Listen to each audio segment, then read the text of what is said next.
지금 찬장에서 라면 한 봉지만 꺼내 보십시오. 봉지 뒷면을 보시면 됩니다. 앞면 말고 뒷면입니다.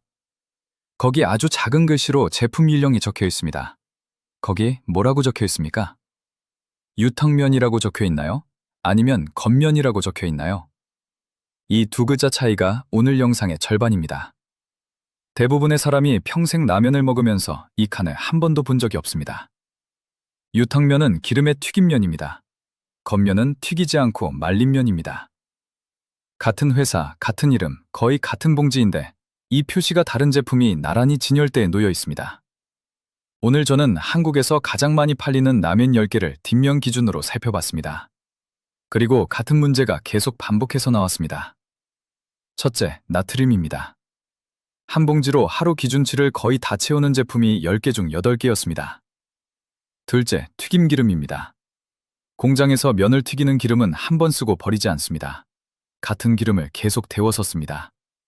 기름은 반복해서 가열될수록 산화됩니다. 그 산화된 기름이 면에 배어서 봉지에 들어갑니다. 셋째, 해외에서 실제로 회수 조치가 내려진 이력입니다. 한국 라면 중에 그런 제품이 있습니다. 피해야 할 10개, 그리고 마지막에 실제로 괜찮았던 2개를 알려드리겠습니다. 그 2개 중 하나는 아마 여러분 장바구니에 한 번도 들어간 적 없는 제품일 겁니다. 그런데 시작하기 전에 제가 어떤 기준으로 골랐는지 먼저 말씀드리겠습니다. 이게 중요합니다. 혹시 우지파동 기억하십니까? 1989년입니다. 삼양식품이 공업용 소기름으로 라면을 튀긴다는 보도가 나왔습니다. 온 나라가 뒤집혔습니다. 제품은 전부 수거됐고 회사는 무너지기 직전까지 갔고 직원 수천 명이 일자리를 잃었습니다. 그리고 8년 뒤 대법원은 무죄를 선고했습니다. 그 기름은 안전했고 불법도 아니었습니다. 한 회사와 수천 명의 인생이 잘못된 보도 하나로 무너졌던 겁니다. 그래서 오늘 저는 소문이나 인터넷 글은 하나도 쓰지 않았습니다. 봉지에 적힌 숫자, 그리고 각국 식품당국이 공식적으로 발표한 조치, 이 2가지만 씁니다. 그리고 시작 전에 숫자 하나만 머리에 넣어 두십시오. 오늘 내내 쓸 기준입니다. 하루 나트륨 기준치는 2000mg입니다. 이게 봉지 뒷면에 %로 적혀 있는 그 숫자의 기준입니다. 라면 한 봉지에 1800이 들어있으면 그 옆에 90%라고 적혀 있는 겁니다. 대부분 그 %는 안 보고 지나가십니다. 자, 시작하겠습니다. 10위부터 갑니다. 10위, 육개장 사발면입니다. 그 하얀 컵 제품이죠. 사무실 책상 서랍에 하나쯤 있는 그 라면입니다. 뚜껑 열고 뜨거운 물 붓고 3분. 야근할 때, 시간 없을 때 가장 손이 먼저 가는 제품입니다. 여기서 문제는 면이 아니라 컵입니다. 컵라면 용기 재질을 보신 적 있으십니까? 발포 폴리스티렌, 흔히 스티로폼이라고 부르는 재질입니다.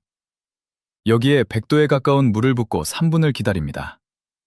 뜨거운 물과 만난 플라스틱 용기에서 미세 플라스틱이 나온다는 연구가 여러 나라에서 나와 있습니다. 한 번 먹고 마는 일이면 큰 문제가 아닐 수 있습니다. 문제는 이걸 일주일에 서너 번 드시는 분들입니다. 가장 쉬운 해결책부터 말씀드리겠습니다.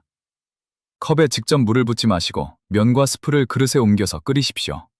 이것만으로 용기 문제는 사라집니다. 9위, 왕뚜껑입니다. 그 큰 뚜껑 달린 컵라면이죠. 이 제품은 오랫동안 포장이 여러 번 바뀌었습니다. 디자인이 깔끔해지고 용기도 개선됐다는 인상을 줍니다.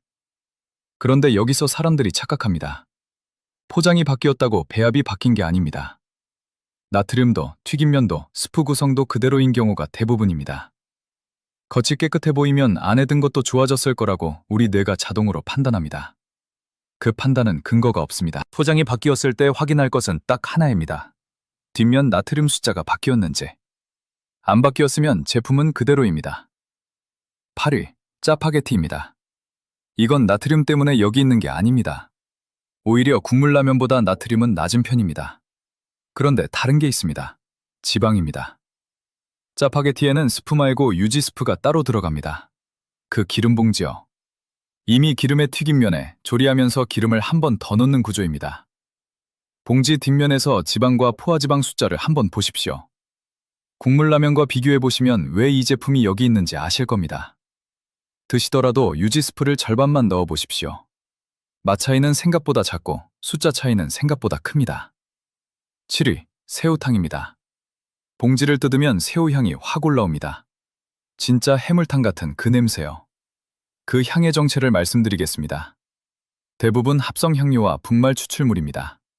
봉지를 여는 그 순간에 가장 강하게 퍼지도록 설계되어 있습니다. 그리고 그 향은 오래 못 갑니다. 두세 숟가락 뜨고 나면 사라집니다. 이게 우연일까요? 아닙니다. 향료 설계에서 개봉 순간의 인상은 재구매를 결정하는 가장 중요한 구간입니다. 거기에 집중해서 만든 겁니다. 원재료명을 보시면 새우가 어디쯤 있는지 확인하실 수 있습니다. 뒤쪽에 아주 적은 비율로 있습니다. 향이 진하다는 건 재료가 좋다는 뜻이 아닙니다.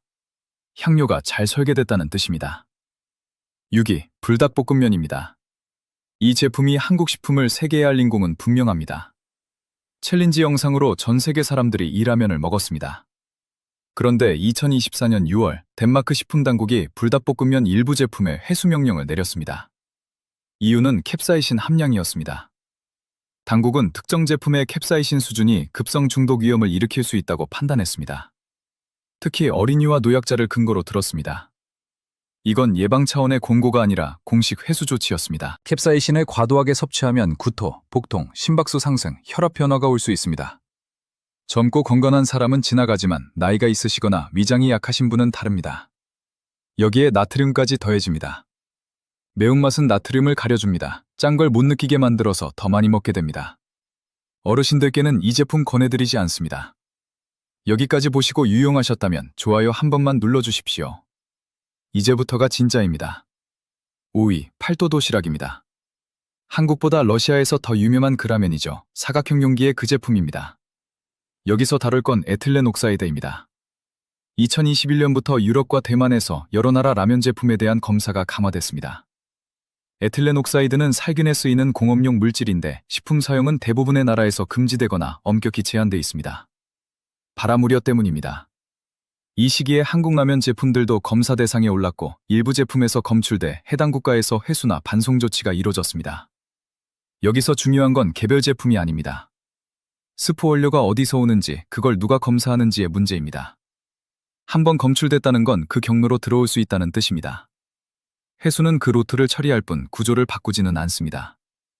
4위, 삼양라면입니다. 한국 최초의 라면입니다. 1963년부터 나왔습니다. 아까 우지파동 이야기를 하면서 이 회사 얘기를 했었죠. 그래서 오해가 없도록 다시 말씀드립니다. 우지파동은 무죄였습니다. 그건 이 제품이 여기 있는 이유가 아닙니다. 이 제품이 여기 있는 이유는 숫자입니다. 봉지 뒷면 나트륨을 보시면 1800mg 안팎입니다.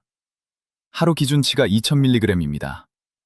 한 봉지로 하루치의 90%가 들어옵니다. 아침에 드셨으면 그날 남은 두 끼는 나트륨을 거의 못 드신다는 뜻입니다. 그런데 실제로 그렇게 드시는 분 계십니까? 라면 드시고 김치 드시고 저녁에 국 드시고 찌개 드십니다. 라면 한 봉지가 하루치를 채우는 게 아니라 하루치를 훌쩍 넘기는 출발점이 되는 겁니다. 3위, 진라면 순한 맛입니다. 여기서부터가 오늘 영상에서 제일 중요한 부분입니다. 집중해서 들어주십시오. 순한 맛입니다. 안 맵습니다. 속이 편합니다. 아이한테도 주고 어르신께도 끓여드리는 그 라면입니다. 매운 게 부담스러운 분들이 고르는 안전한 선택이죠. 그런데 나트륨을 확인해 보십시오. 순한 맛의 나트륨이 매운맛보다 낫지 않습니다. 제품에 따라 오히려 비슷하거나 더 높습니다. 1800mg대입니다. 여기서 진짜 문제가 시작됩니다. 매운 라면은 사람들이 조심합니다. 자극적이니까요. 어쩌다 한 번 먹는 음식이라고 스스로 인식합니다. 순한 라면은 반대입니다. 아무 신호가 없습니다. 입이 안 아프고 땀도 안 나고 속도 안 쓰립니다. 그래서 일주일에 서너 번을 드셔도 몸이 브레이크를 걸지 않습니다. 가장 순한 제품이 가장 자주 먹히고 가장 자주 먹히는 제품이 나트륨을 가장 많이 넣습니다. 순하다는 건 혀에 순하다는 뜻이지 몸에 순하다는 뜻이 아닙니다. 그리고 봉지 어디에도 그 말은 적혀 있지 않습니다. 2위, 안성탕면입니다. 같은 원리인데 한 단계 더 나갑니다. 안성탕면은 매운 라면이 아닙니다. 구수하고 부드럽습니다. 그래서 어르신들이 가장 많이 찾는 라면 중 하나입니다. 자극적인 게 부담스러운 나이가 되면 이쪽으로 옮겨오십니다. 나트륨은 1700에서 1800mg대입니다. 순한 맛의 제품인데 매운 라면과 다르지 않습니다. 그리고 여기에 한 가지가 더 있습니다. 고혈압약이나 이뇨제를 드시는 분, 신장 기능이 떨어진 분은 몸이 나트륨을 처리하는 능력 자체가 이미 낮아져 있습니다. 같은 한 봉지가 젊은 사람과 전혀 다르게 작용합니다. 혈압이 올라가고 붓고 양 용량 조절이 어려워집니다. 연구들이 일관되게 보여주는 게 하나 있습니다. 하루 나트륨을 1000mg 정도만 줄여도 혈압 수치가 눈에 띄게 내려간다는 겁니다. 라면 한 봉지를 주 2회에서 주 1회로 줄이는 것만으로 그 절반이 해결됩니다. 그리고 1위입니다. 신라면입니다. 여기서 하나 짚고 가겠습니다. 1위는 가장 나쁜 제품이라는 뜻이 아닙니다. 나트륨만 보면 신라면보다 높은 제품이 이 목록에 여럿 있습니다. 그런데 제가 1위에 놓은 이유는 다릅니다. 가장 많이 먹기 때문입니다. 신라면은 30년 넘게 한국에서 가장 많이 팔린 라면입니다. 100개가 넘는 나라에 수출됩니다. 한국 사람 상당수가 이 라면을 일주일에 한 번 이상 드십니다. 한 봉지에 1790mg, 하루 기준치의 90%입니다. 그런데 위험은 한 봉지에 있는 게 아닙니다. 1년에 100봉지를 드시면 어떻게 되느냐에 있습니다. 여기에 하나가 더 있습니다. 이 제품도 해외에서 스프 성분 검사 대상에 올랐던 이력이 있습니다. 대만을 비롯한 여러 나라에서 한국 라면 스프에 대한 검사가 강화된 시기가 있었고 그 결과로 조치가 내려진 사례가 있습니다. 세계에서 가장 잘 팔린다는 건 마케팅이 성공했다는 뜻입니다. 스프 안에 뭐가 들었는지를 알려주지는 않습니다. 자, 여기까지가 피해야 할 10개입니다. 그런데 목록을 마치기 전에 오늘 가장 쓸모있는 이야기를 하나 하겠습니다. 이거 하나만 하셔도 오늘 영상 보신 값은 하십니다. 라면의 나트륨은 어디에 있을까요? 면일까요? 스프일까요? 정답은 국물입니다. 면 자체에도 나트륨이 있긴 합니다. 반죽에 소금이 들어가니까요. 그런데 전체에서 차지하는 비중은 작습니다. 대부분은 스프에서 나오고 그 스프는 물에 녹아서 국물에 있습니다. 그러니까 국물을 다 드시느냐 남기시느냐가 그날 나트륨 섭취량을 크게 바꿉니다. 면만 건져 드시고 국물을 절반 남기시면 실제로 몸에 들어가는 나트륨은 상당히 줄어듭니다. 봉지에 적힌 그 1800이라는 숫자는 국물까지 다 드셨을 때의 값입니다. 여기서 한국 사람들의 습관이 걸립니다. 국물까지 다 마셔야 제대로 먹은 것 같은 그 느낌. 밥까지 말아서 국물을 끝까지 비우는 그 마무리. 그게 가장 짠 부분을 가장 마지막에 몰아서 드시는 겁니다. 라면을 끊으실 필요는 없습니다. 국물을 남기시면 됩니다. 그리고 여기서 자주 나오는 질문 하나. 물을 많이 넣고 끓이면 되지 않느냐? 안 됩니다. 물을 더 넣으면 국물이 싱거워질 뿐 스프에 든 나트륨의 총량은 그대로입니다. 국물을 다 드시면 결국 같은 양이 들어갑니다. 오히려 싱거우니까 국물을 더 많이 드시게 되는 경우도 있습니다. 줄이는 방법은 두 가지뿐입니다. 스프를 덜 넣거나 국물을 남기거나. 그런데 그럼 라면을 아예 먹지 말라는 거냐? 아닙니다. 그건 현실적이지 않습니다. 바꿔야 할 건 습관이 아니라 선택입니다. 실제로 괜찮았던 2개를 알려드리겠습니다. 추천 2위, 신라면 겉면입니다. 같은 회사, 같은 이름인데 왜 이건 추천이냐고 하실 수 있습니다. 봉지 뒷면 제품 유형을 보십시오. 겉면이라고 적혀 있습니다. 기름에 튀기지 않고 말린 면입니다. 이 차이가 어디서 나타나느냐면 열량과 지방입니다. 일반 신라면이 500kcal 안팎인데 겉면은 350kcal 안팎입니다. 지방은 절반 이하로 떨어집니다. 튀기지 않았으니 산화된 기름이 면에 배어 있지 않습니다. 이게 핵심입니다. 그런데 제가 약속드린 대로 솔직하게 말씀드리겠습니다. 겉면이라고 나트륨까지 낮은 건 아닙니다. 이 제품 나트륨은 일반 신라면과 거의 같습니다. 그러니까 겉면으로 바꾸시면 기름 문제는 해결되지만 나트륨 문제는 그대로 남습니다. 해결책은 간단합니다. 스프를 절반만 넣으십시오. 대신 파, 계란, 콩나물, 버섯을 넣으십시오. 건더기가 들어가면 스프를 줄여도 맛이 빕니다는 느낌이 안 납니다. 그리고 추천 1위입니다. 풀무원 자연은 맛있다입니다. 아마 이 제품은 여러분 장바구니에 한 번도 들어간 적 없을 겁니다. 라면 코너 끝쪽에 조용히 있습니다. 이 제품이 1위인 이유는 2가지를 동시에 해결하기 때문입니다. 첫째, 비유 탕면입니다. 튀기지 않았습니다. 둘째, 나트륨입니다. 제품에 따라 다르지만 1200에서 1400mg대입니다. 오늘 다룬 제품들보다 400에서 600mg 낮습니다. 400mg이 별거 아닌 것 같으십니까? 아까 말씀드린 연구를 떠올려 보십시오. 하루 1000mg을 줄이면 혈압이 내려갑니다. 라면을 주 2회 드시는 분이 이것만 바꾸면 그 절반 가까이가 자동으로 줄어듭니다. 맛은 어떠냐? 솔직히 말씀드리면 처음에는 심심하게 느껴지실 수 있습니다. 튀김면 특유의 고소함이 없으니까요.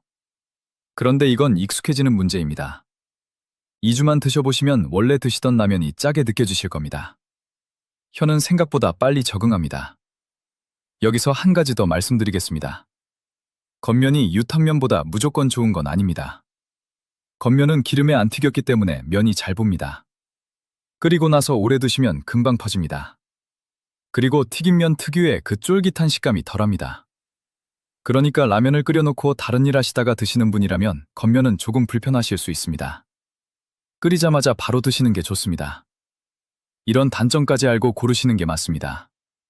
좋은 점만 말씀드리면 그건 광고지 정보가 아닙니다. 그리고 마지막으로 이건 어르신들께 특히 드리고 싶은 말씀입니다.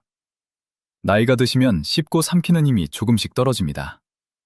본인은 잘 모르십니다. 아주 천천히 진행되니까요. 라면 면발은 미끄럽고 깁니다. 후루룩 넘기는 음식입니다.